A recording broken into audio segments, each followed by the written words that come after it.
A lot of familiar names, of course. Josemar Evangelista, familiar to Seawolves fans from last year, makes his return to this franchise.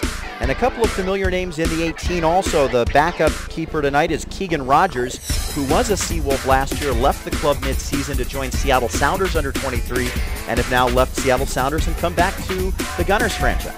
Brady Ballou, Apollo Ashkenov, Michael Dodds, Bo Blanchard, and Eric Uzium in the 18 for the Gunners. Starting lineup for Andrew Trapman and the Puget Sound, or excuse me, the Kitsap Pumas. Matt Grossley in net, wearing number 18. Cody Shelton, Corey Kites, Rene DeZorizo, Andy Devlin in the back four. Trevor Jensen, Kevin Finlayson, Jesus Chuy Sanchez, and Tommy Cottonlato will be in the midfield, and Miguel Gonzalez and Joaquin Rivas will be the forwards for Kitsap. And we're underway. Kitsap will start the strike early, and we'll get early tests for the back four and the outside fullback now as Dirksen tries to take things away. A very good heady move to get on the outside there and start the attack. Got the possession back, and so far your back four have done their job under one possession. There's the throw, and he has got a couple assists off throw-ins. Into the area it goes. Had two men in the area right underneath the ball, but it's taken away, and the Pumas now on the counter. Hammond had an arm wrapped around him there, and he wasn't free to get to the ball. Into the midfield it goes, taken away, and here comes the other counter, and they'll just try to loft it over the keeper. It's a nicely timed one touch, and it goes past the end line, but that's awareness from your back. That's an absolutely fabulous attempt from Kevin Cook to see the goalkeeper that far out of position. He missed about 2 yards off the left post, but I'll tell you, if that's on frame, that might go in. And now the midfield will swallow up the soccer ball, and that is one thing that we've come to expect out of Gunner soccer, as a steady midfield. They had it last year. What do you expect out of them this year? You know, it's about, I would say it's about the same as last year, and it doesn't stand out quite as much, mostly because the back four and the front have been a lot better. So certainly nothing to complain about in the midfield, at least in the 2 games we were able to see, but they'll be critical to try and hold on to possession and not let Kitsap have a ton of opportunities here.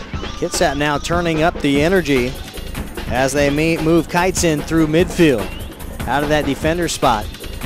Once again, there's an opportunity to get a man in front of almost in front of the keeper direct, or he's taken down. Some of the Puma faithful wanted the spot called. Oh, there's a tough, they say, advantage given. That was a tough takedown on this artificial turf here at Issaquah High School. Very physical challenge, and I think the Pumas feel they didn't get very much out of that advantage. If I'm the Pumas, I certainly would have rather had a free kick there. How long in the PDL does a reputation last? Of course, short season, high turnover kids, but it's definitely there. Well, it's a little different for Kitsap because Kitsap doesn't conform to the college summer league mold that most of the teams in this league do. They're a semi-pro team. Some of the players on this club do make money, and none of them keep their NCAA eligibility. So they're guys that are out of college or have played low-level professionals in other countries. There's a guy who played in Australia, as I mentioned, a guy in Finlayson who played in the Scottish second division for a few years. There's a guy who played in the Bundesliga, equivalent of the PDL, but that is a professional division. They're under 23s there. So it's a little bit different with the Pumas, and guys maybe stick around sometimes longer than you might see in some other PDL sides. You're going to get to Stephen Wright, who was onside there and got a man breaking toward the ball. That was Kosaka. Nice run. Now a run on the left-hand side. There's the attack. It hits the post. It hits the frame and goal. It is in. Left-hand side, and 34 minutes left on the clock, and it is 1-0 Pumas with the lead. Joaquin Rivas made an absolutely perfect run here.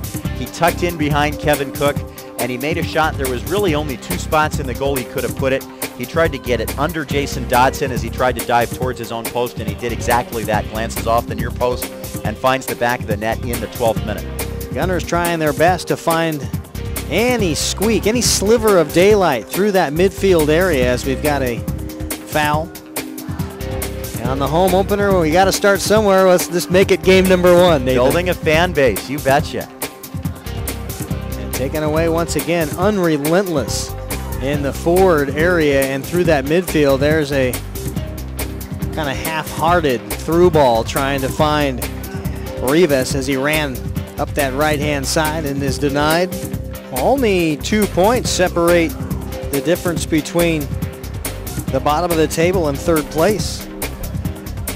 So it does not take much or a slip up from somebody in that mid of the field, and you've got an opportunity to really do some work on the table. With a short season like this, one goal can make a huge swing in a season. Stephen Wright now will take the free kick. He does not get through the wall, tries it again.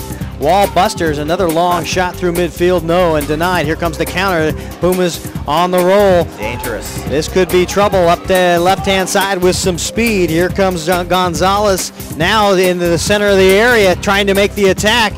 Gonzalez, no, denied and cleared. And I'm not sure if he's touched the ball more than once all afternoon. And that will be the half. Here at Issaquah High School. Pumas got on the board early and have made it stay through 45 minutes. And they have the lead 1-0 over the Gunners. Puget Sound will go back, regroup with Jimmy Ball and see what they can do to get the equalizer here in the second half. Welcome back on Puget Sound Gunners Soccer.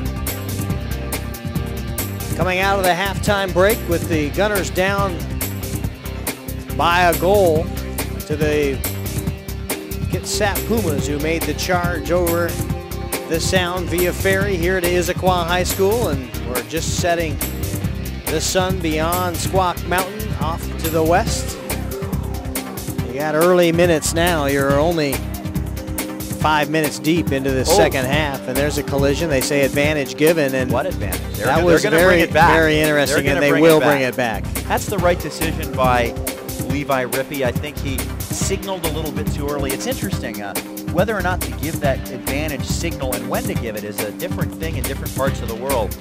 The referee is given a brief amount of time to determine if that advantage will develop, and in a lot of the world he's instructed to give that signal and wait. In general, in the United States, referees are taught to wait to give the signal until they're going to stick with it, but that doesn't necessarily have to be how it's done, and in that case, Levi Rippey, I think, was correct to bring that back to the foul with no advantage developed. Corey Kites for the Pumas. Had to have the discussion with Rippey on why he made that secondary call by the Gunners, and here comes Puget Sound now. There's the fancy footwork that we've gotten used to in the forward slot. As Apollon enters. And now splits between two defenders, still on his way toward the 18, and he is fouled there, and a caution card.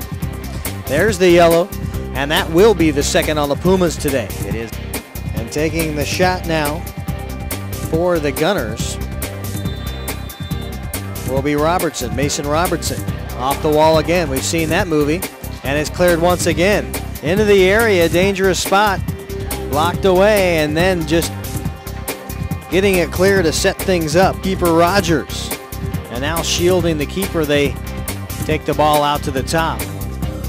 And I think that was their only options after the Pumas realized they didn't have enough men in the center of the area. Free kick. You're out.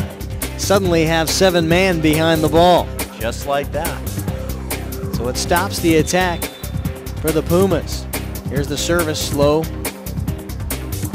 Right back, a right-footed kick. Shelton can't make any hay out of that.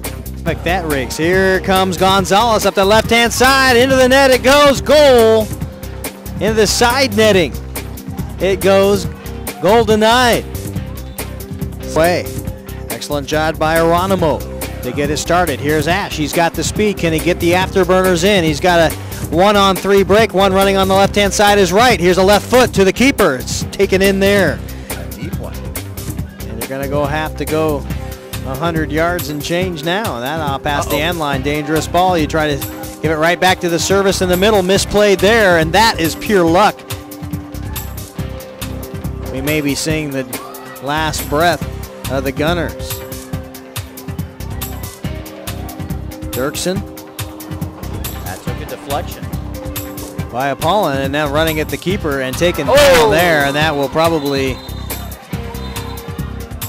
be a caution, you would imagine, unless it was.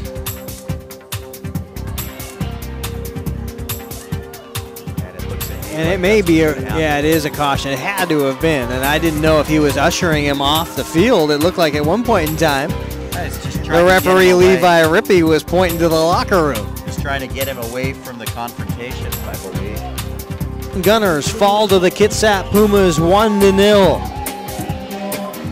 An entertaining ball game, and the majority of the entertainers came at the hands of the Kitsap Pumas.